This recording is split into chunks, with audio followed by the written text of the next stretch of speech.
Before a baby is born, there are a lot of adaptations that we see that allow the baby to take nutrients and oxygen from mom and successfully get those nutrients and oxygen to the different cells that need them in the body. So what I wanted to do is kind of draw out for you in one diagram all the kind of things that we see before birth. These are all the things that are happening while the baby is still in the uterus. Sometimes we say in utero. So before birth, what do we notice? Well, this structure over here, this is our placenta. This is, partially mom and partially fetus. So the placenta has mom's blood kind of pooling in this area. And the baby actually sticks its little capillaries inside of that pool of blood. And you can see that the purplish blood is kind of going in and the reddish blood is coming out. And essentially what I was trying to draw there is that oxygen is getting picked up. So it's actually getting oxygenated. And this blood, as it's kind of reddish, is joining into this blood vessel down here. So this is kind of the smiley part of our face.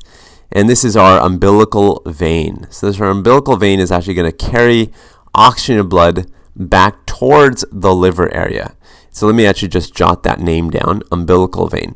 And this is actually the first of the adaptations I was talking about. So I'm going to make a little list of adaptations over here on the side, just so we can keep track of what they are. Adaptations. And the first one will be the umbilical vein. So once the blood goes into the umbilical vein, it has kind of a branch point. You can see that it can either go to the right or the left. And if it goes to the left, it's going to enter the liver. So if it goes kind of this way, it's going to enter the liver, and it's going to take a while for that blood to come out on the other side because it has to go through all the little capillaries in the liver and then emerge on the other side. But there is a shortcut. So the shortcut, let me just circle it here. The shortcut is actually going to be right here. So let me just make sure it's very clear what that shortcut is. This is called our ductus venosus. Ductus venosus. And the ductus venosus is basically going to allow blood to go from the umbilical vein through it. So it's like a little tube. So it is just like any other blood vessel. It's going to go through it. And on the other side, it hits and meets up with our inferior vena cava. So this is our inferior vena cava. I'll write IVC just for short. And the IVC, or the inferior vena cava, is a large vein picking up blood from the right leg and also from the left leg. So this is our left leg down here. So the inferior vena cava meets up with the blood coming from the umbilical vein, which is very oxygenated. And so this blood I'm going to draw is kind of purplish now because it's kind of got some oxygen, but it's not as rich as what was coming out initially from the umbilical vein because it mixed in with the IVC. And that blood dumps into the right atrium. So this is our right atrium on this side. And simultaneously, you actually have blood from the superior vena cava, or SVC.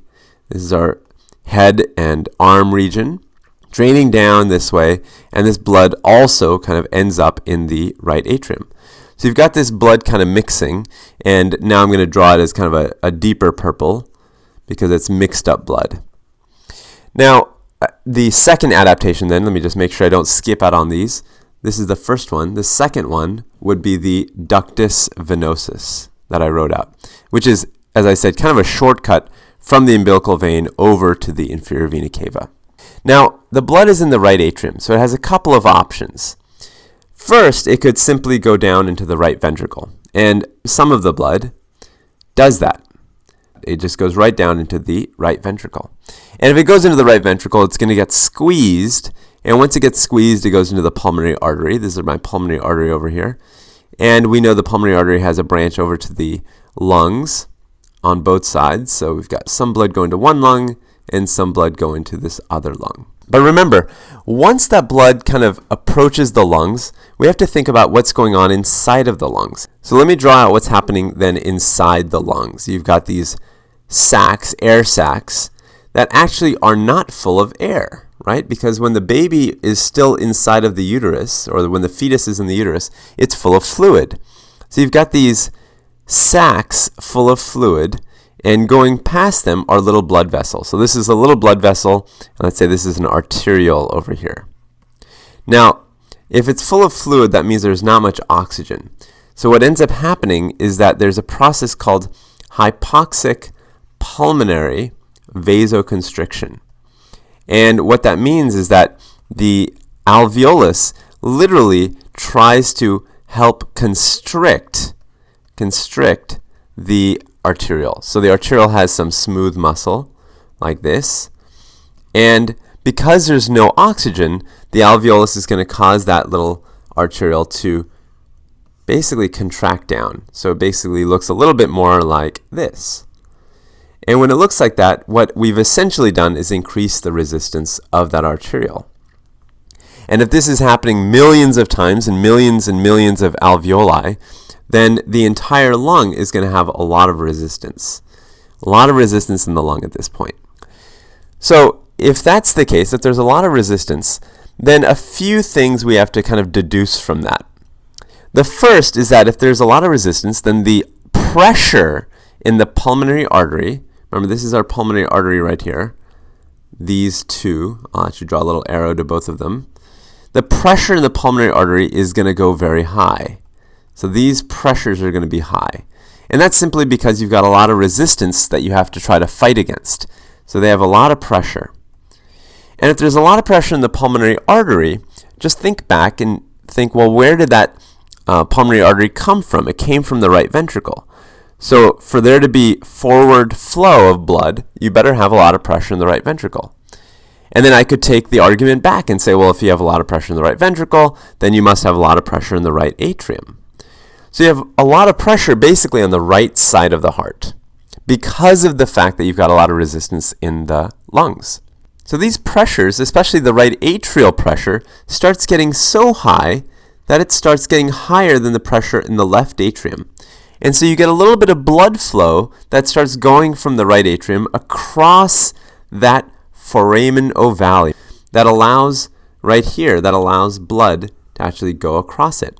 So this is our foramen ovale.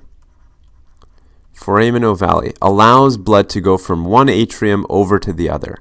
And since blood can now go across, you're going to see some of the blood continue down into the right ventricle, but some of the blood will also kind of go across into here.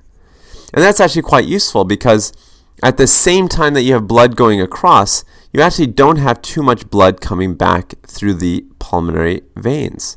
And the reason for that, again, is because it's hard to get blood flow through the lungs because there's so much resistance there. So you have a little bit of blood kind of coming in through the pulmonary veins, and you get some blood coming from the right atrium. Now from the left atrium, blood is going to go down into the left ventricle, and it's going to get squeezed around into the aorta. So now you get blood in the aorta that gets squeezed there, or sent there, from the aorta, or from the left ventricle. I apologize. So the left ventricle is squeezing blood down into the aorta, and the aorta is distributing blood all the way down. Now before I finish off showing you where the aortic blood goes, let's actually make sure I don't forget my list. Over here, my third adaptation then should be the foramen ovale.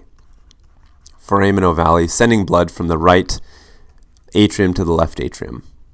And a fourth adaptation, actually I've just kind of sketched out, but I haven't talked about yet, is right here. So you actually have this little guy right here, a little connection, a little vessel. You can think of it as a vessel because blood flows through there between the pulmonary artery and the aorta.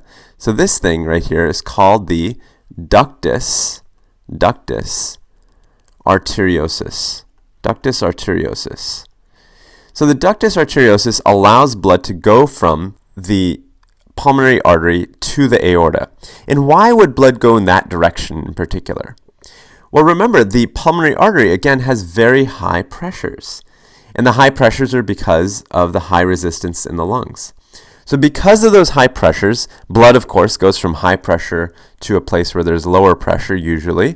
And in this case, it's going to go from the pulmonary artery over to the aorta. So it's actually going to flow in this direction. Let me just draw a little arrow. It's going to go flowing in that direction. So ductus arteriosus is another fetal adaptation. So we've got 4 so far. Ductus arteriosus. And this actually explains then why you don't get too much blood coming back through the pulmonary veins, because a lot of the blood goes into the pulmonary artery trunk, ends up going into the aorta. It actually doesn't even go into the lungs because the resistance is so high. So now let's kind of wrap this up. Let's say blood is now down to the aorta. As I said, it's going to go into the legs, and it's also going to kind of go into these internal iliac arteries. So I've drawn these arteries here. These are the internal iliac arteries. And there are, of course, lots of branches off the internal iliac. But the important branch that I want to point out right now is this one. This branch, this major one that I'm kind of sketching in, this is actually we have a name for it. We call this the umbilical artery. So this is actually bringing blood back towards the placenta. Now, why would so much blood go to the placenta? I mean, that's a fair question. Why doesn't it go, there's a branch here that goes to the bladder. There's a branch that goes to other places. Why is blood going into the placenta branch or the umbilical artery? Why so much?